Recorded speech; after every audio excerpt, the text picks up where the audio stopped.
Este es primeramente tenemos que tocar la patología. ¿Qué es lo que vamos a tratar con los antibióticos? Fíjense que vimos farmacología de la inflamación, del dolor, ¿verdad? De la anestesia, y ahora dejamos de lado eso y nos vamos a combatir gérmenes, ¿verdad? En este punto es muy importante que hayan quitado buena nota en bacteriología, ¿verdad? Porque vamos a hablar mucho de gérmenes, ¿verdad?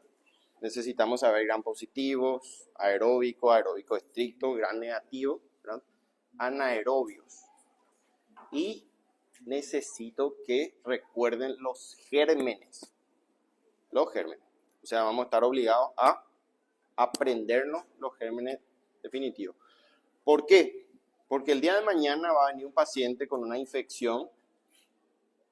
Puede ser pulmonar, puede ser urinaria, puede ser piel y partes blandas, puede ser hueso, puede ser cerebro. Es importante el órgano que está afectado. ¿Por qué creen? Por ejemplo, yo tengo neumonía y ella tiene, amabile tiene piel y partes blandas infectadas. ¿Hay alguna diferencia?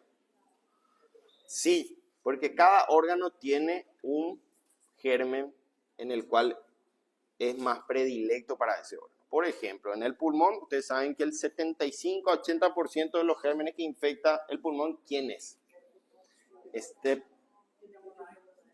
Streptococcus pneumoniae o el neumococo, ¿verdad? En el cerebro, ¿quién es en el cerebro? 60% el mismo, Streptococcus pneumoniae también. Gana lejos Streptoneumonía en los dos casos, ¿verdad? ¿Por qué creen que hay vacuna contra Streptococcus pneumoniae? Porque en el pulmón, en un periodo de 20 a 50 años, no produce muchas enfermedades graves, pero a partir de 60 para arriba produce neumonías severas. En el cerebro, independientemente de la edad, el Streptococcus pneumoniae es grave, tiene altísima mortalidad, ¿verdad? Entonces yo voy a ir ubicándome. Por ejemplo, viene un paciente con meningitis, sospecha de meningitis. ¿Qué tiene? Tiene cefalea, tiene vómito en proyectil, tiene rigidez en nuca. Entonces puede ser una meningitis. ¿Qué dice mi cerebro? Automáticamente se imagina gérmenes. ¿Quién está primero? Streptococcus pneumoniae, ¿verdad? Segundo, Neisseria meningitidis. ¿Qué es? ¿Un gram positivo o un gram negativo? Muy bien, un gram negativo. Entonces, uno es gram positivo, otro es gram negativo.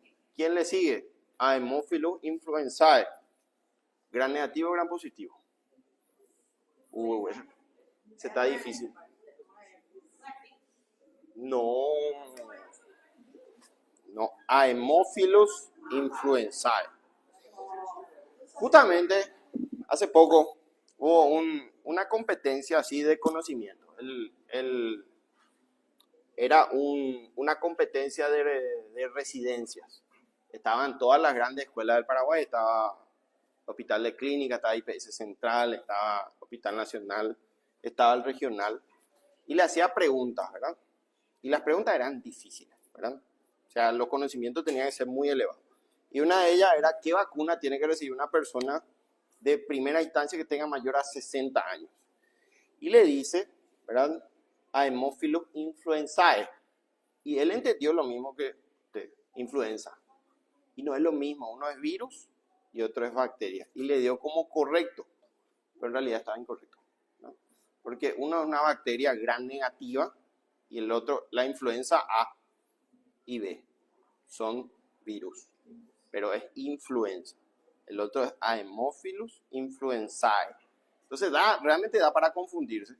Y el personaje se equivocó, ¿verdad? Le dio check, pero estaba mal. Es para el virus de la influenza, ¿verdad? Bueno, entonces un gran negativo. Y por último, la listeria monocitogénica, ¿verdad? La listeriosis, un germen atípico agresivo también. Entonces ustedes ya arman su esquema de gérmenes y tengo que iniciar un tratamiento.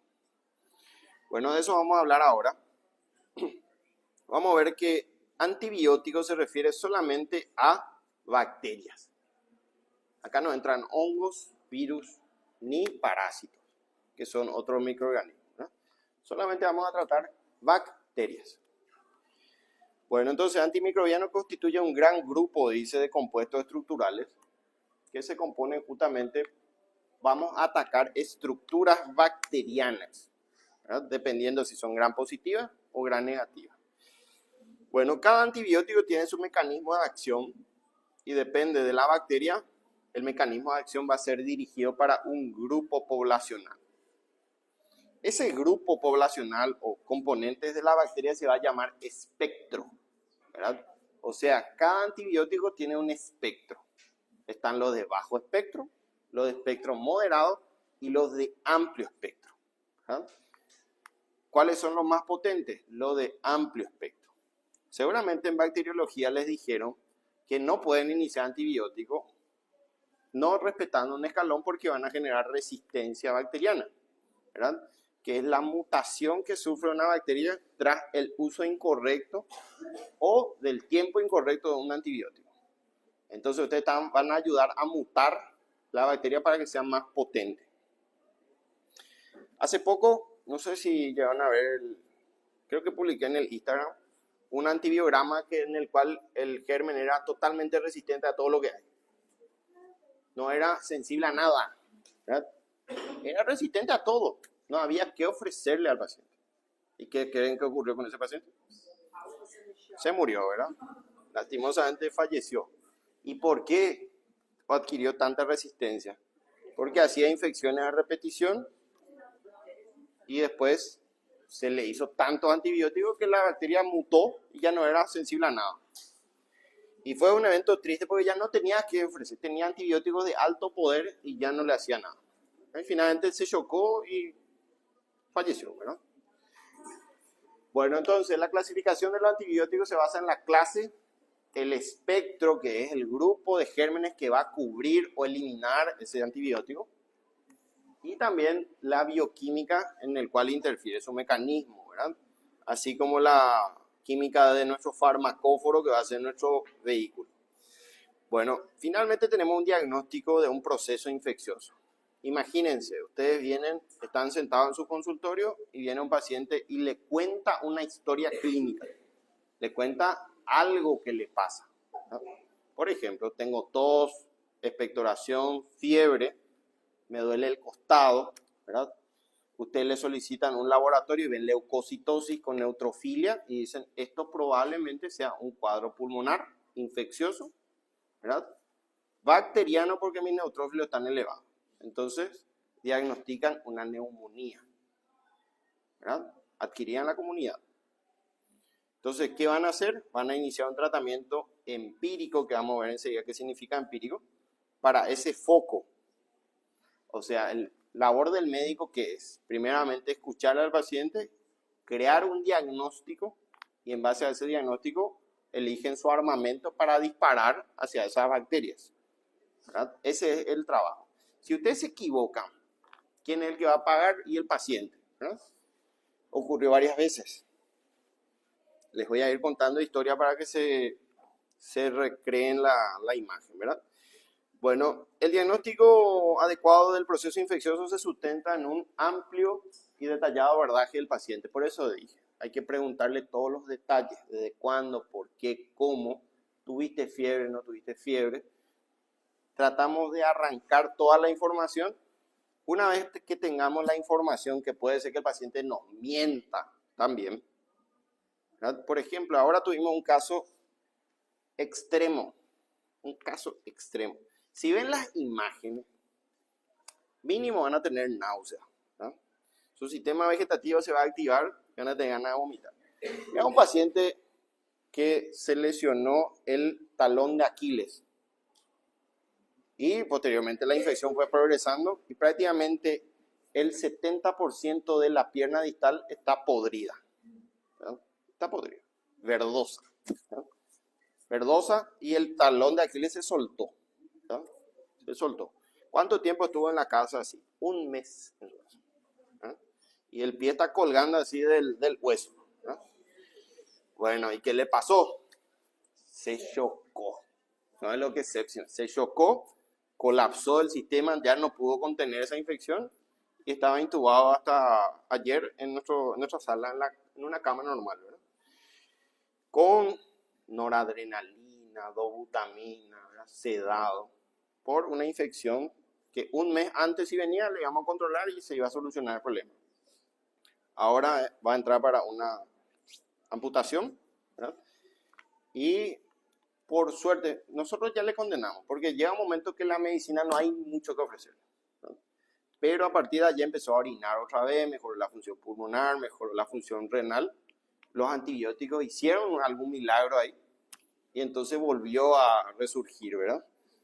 Entonces ahí le conseguimos terapia intensiva, entró a terapia y probablemente salve, ¿verdad? Por más que vino un mes tarde, un mes es mucho tiempo, ¿verdad? Bueno, es un milagro ahí de los antibióticos. Bueno, una herramienta importante del abordaje, léanme ya en el grupo para la imagen, de la patología infecciosa radica en el diagnóstico de sepsis. Bueno, esto ya es vamos a dar mejor en patología médica, pero yo tengo que diferenciar entre una infección simple o estándar o una sepsis. Bueno, si ustedes se ponen a leer la guía de sepsis, que se llama Campaña de Sobreviviendo a la Sepsis, o Survivor Campaign in Sepsis, ¿no? Dice, sepsis es el diagnóstico del SOFA, ¿verdad? Que es una escala. Pero nosotros no vamos a entrar en guías. Ustedes tienen que saber que sepsis es SIRS más un foco infeccioso. O sea, en el caso del paciente que le comenté, tienen pulmón y nos preguntamos, ¿tiene SIRS? ¿Y qué es SIRS? Síndrome de respuesta inflamatoria sistémica, que se compone de unos elementos. ¿Qué elementos? Fiebre, temperatura mayor a 38 grados, que es definición de fiebre.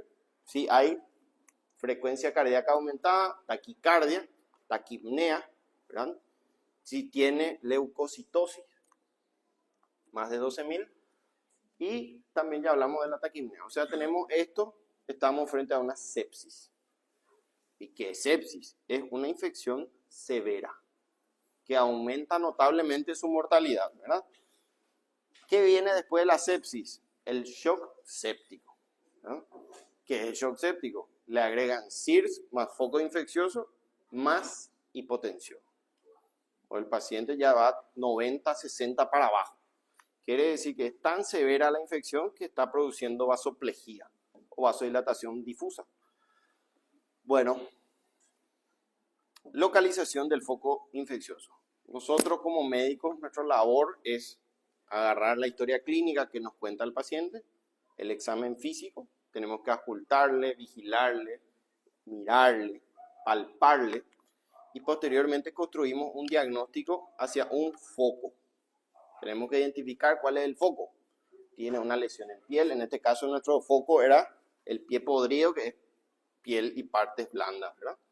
Entonces, al tener el foco, nos direccionamos ya hacia ese lugar con los gérmenes más frecuentes de ese lugar. Cada lugar, cada foco tiene gérmenes más frecuentes. Por ejemplo, orina. ¿Quién es más frecuente en orina? Muy bien, Escherichia coli. La Escherichia coli es gran positiva o gran negativa. Gran negativa. En la orina son todos gran negativos los más frecuentes. Así como en el territorio gastrointestinal. Entonces ustedes ya van a ir practicando qué germen es más frecuente en cada sitio. Piel y partes blandas es gran positivo, ¿verdad? Porque está el estáfilo y el estrepto, que son todos gran positivos. Entonces mi terapia va a ir direccionada hacia ese foco con un antibiótico que sea para gran positivo. Pero hay un problema, era diabético este señor. O sea, al ser diabético se agrega un germen nuevo que es anaerobios, ¿verdad? Los anaerobios, por eso era verdoso. Bueno, entonces es importante a la hora de elegir un determinado antibiótico, como les dije ya, definir las características particulares de ese órgano o de ese aparato, ¿sí? Y nos hacemos la pregunta, ¿qué gérmenes son más frecuentes en ese aparato? Ya hablamos del meningitis, por ejemplo, sistema nervioso central, ¿no? Bueno, son tejidos de difícil acceso porque tienen una barrera. En primer lugar, lo del cerebro, la barrera hematoencefálica. Es difícil llegar al cerebro, ¿verdad? Segundo, próstata, ya dijimos LCR, sistema nervioso central también. Secreciones respiratorias. Atiendan bien que no dice parénquima, dice secreción. Es difícil llegar a la secreción respiratoria. Bueno, tejido óseo, la osteomielitis es difícil de tratar, ¿no? Es difícil de llegar, no está muy vascularizado, entonces los antibióticos no pueden llegar fácil. También dispositivos protésicos, que por ejemplo válvulas cardíacas protésicas o prótesis ósea, de cadera, ¿verdad? Y también las colecciones o abscesos. Recuerden, absceso es una cavidad delimitada de pus. Eso es un absceso. También es importante identificar el agente etiológico, ¿verdad? Haber realizado el diagnóstico y localización del evento infeccioso. En el caso de nuestro paciente hipotético vino por un cuadro de neumonía, ¿verdad? Entonces, nuestro diagnóstico está hecho. Es una neumonía probable por clínica y por examen físico, pero tengo que confirmar. Entonces, para confirmar, el siguiente paso es solicitar estudios. Se dan cuenta que hay un proceso y muchas veces el médico quiere pasar ese proceso. Quiere ganar tiempo, cree ya que tiene mucha experiencia y directamente se va. Y esto le pasa a los mejores, ¿verdad? Le pasa a los mejores, no sé si le conté el caso del colon que se metió dentro del tórax, ¿verdad? El colon que entró en el tórax. Bueno, ustedes saben que hay una enfermedad que se llama hernia diafragmática, ¿verdad? Generalmente el diafragma tiene agujeros por el cual pasa estructura, por ejemplo los vasos, los grandes vasos. Y hay veces que ese agujero se agranda y se mete otra estructura. Por ejemplo, intestino, estómago. Lo más frecuente es que entre estómago, al mediastino, ¿verdad? Bueno, pero en este caso no entró estómago, me entró todo el colon. Acá adentro, ¿verdad? Y era muy evidente que el médico no le evaluó, porque si ustedes ocultaban en el tórax se iba a escuchar los ruidos hidroaéreos, ese borborismo, ¿verdad? Borborismo en el tórax es raro, ¿verdad? La única forma de que tenga borborismo en el tórax es que se metió intestino en el tórax, en el mediastino. Bueno, si recuerdan, la presión del pulmón es negativa, quiere decir que va a empezar a comprimir la estructura, ¿verdad?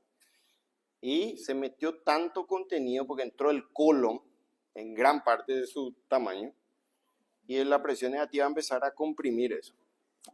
¿Y qué pasa si comprime tanto y rompe? Va a haber una mediastinitis aguda con alto porcentaje de mortalidad, 99% de muerte, ¿verdad? La infección del mediastino es una de las infecciones más graves. Entonces, había una corriente que decía, bueno, no importa, vamos a programar, puede venir de acá a un mes. Y había otro que decía, eso es muy grave, en cualquier momento puede romperse, ¿verdad? Bueno, nosotros le creemos, siempre el médico le crea el peor pronóstico, siempre. Ustedes piensan lo peor y le hacen caso a eso. ¿Por qué? Porque tenemos que equivocarnos por exceso que por defecto. Si ustedes le protegen, le sobreprotegen a su paciente, van a estar en lo correcto. Pero si no va a pasar nada y después ahí se muere en su casa, ese es un error gravísimo, ¿no? Entonces siempre el médico piensa lo peor de eso. Por ejemplo, viene por dolor de pecho, joven, 28 años, se peleó con el marido. Igual vamos a pensar que es un infarto. Entonces le vamos a hacer el electro, le vamos a poner la astroponina y si todo sale bien ahí le mandamos a la casa. Muchos creen que no es un infarto y le mandan a la casa. Bueno, ya, a mí por ejemplo me pasó eso. Cuando era residente vino una chica joven, se peleó con el marido. Y yo dije, esto es una reacción de estrés, un estrés postraumático, ¿verdad? Pero no, a los 5 minutos vuelve con una cara dolorosa y más intenso. Le hicimos el electro y era un supra de nivel LST, ¿verdad? Entonces, nos puede pasar, pero lo ideal es que ustedes ya piensen lo peor siempre, ¿verdad? Bueno, ¿qué más? En la mayoría de los eventos infecciosos, el médico se ve obligado a instaurar un tratamiento antimicrobiano de manera empírica, ¿verdad? ¿Qué es empírica? ¿Qué es empirismo? Yo establezco un tratamiento, pero no sé qué es. Va dirigido a todo, ¿verdad? Gran positivo, gran negativo, anaerobio, yo cubro todo. Eso es empírico. ¿Qué es? Y muchos médicos, digo médicos formados ya se olvidan de esto. Antes de iniciar un tratamiento empírico, ¿qué es necesario? Saber qué germen es, ¿verdad? Se envían cultivos, se preparan en medios de transporte especiales y se envía cultivo de gérmenes, ¿verdad? necesito saber cómo se llama ese germen y a qué antibiótico es sensible. Eso se llama antibiograma, ¿verdad? ¿Qué pasa si yo inicio tratamiento y después me acuerdo de que tenía que enviar cultivo? Generalmente ya se negativiza y ya no me dice qué es. Entonces es fundamental que inicien o envíen primeramente cultivo. Por ejemplo, si es meningitis, tienen que quitar el SR y enviar para cultivo, ¿verdad? O si es una neumonía, secreción traqueal. Si es gastrointestinal, materia fecal. Si es orina, urocultivo, ¿verdad? Y también están los hemocultivos, que generalmente en cualquier infección tienen que enviar, que es justamente la bacteriemia, la circulación sistémica de esa bacteria, que es lo que ocurrió con este paciente del pie. Esa bacteria se introdujo al sistema circulatorio y produjo un colapso o shock. ¿Ah? Bueno, entonces ya saben lo que es empírico, ¿verdad? Sin determinar el agente etiológico justamente ya. No sabemos qué es, pero ya cubrimos. No podemos esperar el cultivo porque el proceso continúa y esto es grave. ¿Qué nos dice la guía justamente de sobreviviendo a la sepsis? Ustedes identifican el foco infeccioso y tienen que iniciar antibióticos en 1 hora como máximo. No pueden pasar 1 hora. ¿Por qué? ¿Qué pasa si pasamos 1 hora? La mortalidad aumenta de manera ascendente. Y muchos no creen. ¿Qué es lo que tanto, verdad? Pero se mueren los pacientes. Se mueren y rápido. Entonces, siempre, ustedes piensan en una infección, envían cultivo y a las 1 hora ya en su vena tiene que estar corriendo un antibiótico, ¿verdad? Antes era 6 horas. Les hablo del 2017-2018. Decía, identificaban focos infecciosos y tienen 6 horas para iniciar tratamiento. Se dieron cuenta que eso era igualmente mortal. Entonces bajaron a 1 hora nomás de tiempo. Y eso dice, la última guía creo que es del 2023, que no actualizaron todavía, ¿no? Bueno, ¿qué más? Elección adecuada del antimicrobiano, ¿verdad? ¿Cómo vamos a elegir? Debe estar sustentada de la mejor evidencia científica posible acerca de la eficacia de ese antibiótico para ese foco, ¿verdad? Y también nos dice por lo que es importante excluir las patologías virales. Por ejemplo, ¿dónde es frecuente las patologías virales? En el pulmón, ¿verdad? En las vías respiratorias, ¿verdad? En el cual el paciente va por una bronquitis, por ejemplo, por una tos con expectoración, dolor retroesternal, y el médico lo primero que hace es iniciar un tratamiento antibiótico. ¿Por qué no es conveniente iniciar antibiótico en procesos virales? Porque vamos a causar resistencia, ¿verdad? Resistencia, y aparte va a ser una pérdida económica, ¿verdad? No tiene sentido. También el espectro. Recuerden que espectro es un término que involucra a un grupo determinado de gérmenes que va a cubrir nuestro antibiótico, ¿verdad? La mejor terapia está determinada, dice, en el tratamiento de una patología con un antibiótico de menor espectro posible. Quiere decir que vamos a usar uno bajo como empírico, siempre y cuando nuestro paciente no esté mal, descompensado, grave. Hace poco, para que se quede esto en la cabeza, una señora diabética de 60 años, estable, inicia un proceso urinario, ¿verdad? ¿Cómo sabíamos que era urinario? Y porque tenía disuria, tenemos polaquiuria, ¿verdad? Tenía todos los síntomas urinarios bajos, fiebre. Se fue a la consulta con 48 horas de historia de eso. La médica de guardia, pensando en esta teoría, le dice, bueno, vamos a iniciar una ceftriaxona, que es uno de bajo espectro, ¿verdad? Pero la paciente rápidamente se descompensa, entró en sepsis, taquicardia, taquipnea, fiebre, leucocitosis, tenía todos los SIRS más su foco urinario. Y continuó con terapia de bajo espectro. A las 24 horas que nosotros le vimos estaba en shock séptico, ¿verdad? Iniciamos antibióticos de gran poder, pero tarde. 24 horas después llegamos, ¿verdad? Y falleció, ¿verdad? O sea, las infecciones no perdonan. ¿Cuál es la moraleja? Si nuestra paciente está grave, no vamos a perder el tiempo con bajo espectro. Vamos a dispararle con todo lo que tengamos, ¿verdad? Un espectro alto. No nos importa la resistencia porque buscamos salvarle la vida a la paciente, ¿verdad? Entonces, en ese caso, utilizamos amplio espectro y de mayor costo. Bueno, estamos hablando de los antibióticos de amplio poder que cuestan más o menos entre 1 millón y 10 millones por dosis, ¿verdad? O sea, le disparamos con todo lo que hay, ¿verdad? Porque recuerden que no, en este caso nuestra prioridad es salvar la vida. Espectro antimicrobiano nos dice infecciones severas o inmunodeprimidos. Es importante elegir un efecto bactericida y no uno bacteriostático, por supuesto, ¿verdad? O de mayor espectro. Hay algo también que se llama volumen de distribución, que es la importancia de la farmacocinética individual de cada antibiótico, ¿verdad? Que justamente nos ayuda a tener o nos compara que cuanto mayor volumen de distribución tenga, ¿verdad? Va a entrar mejor en las células, va a distribuirse mejor, y si tiene un volumen de distribución menor va a estar más limitado incluso al espacio extracelular, ¿verdad? También la severidad hay que tener en cuenta. Infecciones más severas que ustedes van a guiarse principalmente por SIRS y foco infeccioso, si está en sepsis o no, ¿verdad? Si no está en sepsis es una infección estándar, ¿verdad? Una infección normal.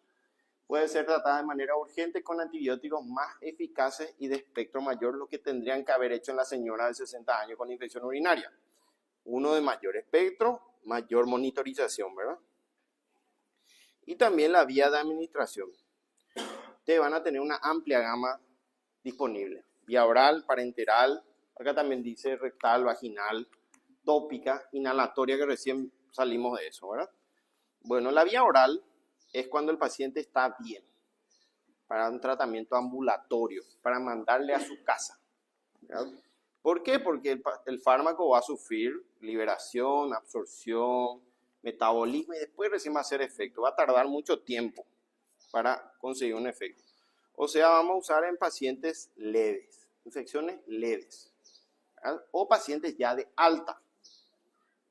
Por ejemplo, acá nos dice levofloxacina, moxifloxacina, acitro, que todos vienen por vía oral. Por supuesto, es importante tener la vía oral disponible, ¿no? Bueno, ¿qué más? Las desventajas son el efecto gastrointestinal, que generalmente van a tener molestia, ¿verdad? La vía rectal y vaginal, esto usamos para localizaciones determinadas, ¿verdad? Solamente hace un efecto local. En el caso de la vaginal, vienen los óvulos, ¿verdad? Por ejemplo, para el tratamiento de las bacterias, ¿verdad? Gardnerella, ¿verdad? De parásitos como Trichomonas vaginalis, o de cualquier tipo de bacteria que colonice justamente la vagina y queramos combatir de manera local. Tópica también hay antibióticos tópicos muy buenos, ¿verdad? Hoy en día ya hay muy buenos, como la mupirocina o el ácido fusílico, que funcionan muy bien a nivel de piel y partes blandas, ¿verdad? Eso es importante. Tópica es para piel, no para mucosa, ¿verdad? No podemos tocar mucosa con las cremas, ¿eh? Y también inhalatoria. Esto es importante también explicar a sus pacientes cómo se administra, ¿verdad? O cómo se van a colocar. Muchas veces le coloca al médico aplicar 3 veces por día. ¿Y cómo? ¿Cómo se va a aplicar? ¿Verdad? Y le da óvulo. Y muchos no entienden ni se van y consumen. Toman su óvulo. Se equivocan de vía. Varias, me parece un chiste, pero varias se ocurrió, ¿eh? Bueno, fíjense que en las vías inhalatorias tenemos amikacina y acá dice tobramicina, que se utiliza para infecciones pulmonares graves. Recuerden que en las secreciones es difícil de llegar, entonces se queda reservado para los gran negativos de eso, ¿no? Bueno, y esta es la última diapositiva para su tranquilidad. Si estamos en tiempo todavía. Bueno, ¿qué es el cronograma del tratamiento de un médico? Primeramente tenemos ausencia de infección. No tiene infección, no tiene ningún síntoma, ni una clínica, pero yo quiero hacer una profilaxis. Quiero evitar. ¿Cuándo, por ejemplo, utilizo una profilaxis? Extracciones dentarias. Hacen mucha bacteriemia o cualquier procedimiento endodóntico, ¿verdad? Usted me dijo que se llamaba conducto, no sé cómo se llama eso en portugués, ¿verdad? Cuando hacen el tratamiento por dentro, canal, ¿cierto? Muy importante la profilaxis. no quiero que se meta ningún germen al torrente sanguíneo, ¿verdad? También en pacientes que yo quiero evitar una infección, por ejemplo, los VIH, ¿verdad? Entonces le protejo frente a ciertas infecciones como Pneumocystis jirovecii y demás cosas, ¿verdad? También, sí, pero es importante que yo me dirija a un germen, ¿verdad? También las profilaxis pueden ser virales, por ejemplo, por contacto con influenza. Tuvieron contacto con alguien que estaba contagiado y quieren evitar la infección, pueden tomar su antiviral, que es justamente nuestro oseltamivir, ¿verdad? Bueno, ahora viene la infección. El paciente ya está con tos, catarro o tiene una infección purulenta en la piel. Pueden iniciar un tratamiento presintomático o, una vez que se instalan los síntomas, ¿verdad?, iniciar sí o sí un tratamiento empírico. Después del diagnóstico tienen una hora, recuerden, ¿verdad? Entonces, empírico, no sabemos qué germen es, pero igual cubrimos una amplia gama de gérmenes, a ciegas, ¿verdad? Bueno, una vez que ustedes enviaron su cultivo, retorna el cultivo positivo y le dice, mira, tu germen se llama Escherichia coli, ¿verdad? Ahí le dice, es sensible a amikacina, entonces rotan su antibiótico que se equivocaron, cambian a uno que es dirigido. Entonces se establece un tratamiento dirigido o definitivo, que vaya dirigido hacia ese germen específico, ¿verdad? Siempre es necesario ese procedimiento. Recuerden que si nos envían cultivo, no van a saber nunca el germen ni su espectro. Y por último, la resolución, que en algunos casos podemos dar también un tratamiento depresor, ¿verdad? Un tratamiento de final. Por ejemplo, un tratamiento oral, ¿verdad? Tratamiento oral para evitar una recurrencia, ¿verdad? Bueno, la próxima clase entonces queda pendiente penicilina, ¿verdad?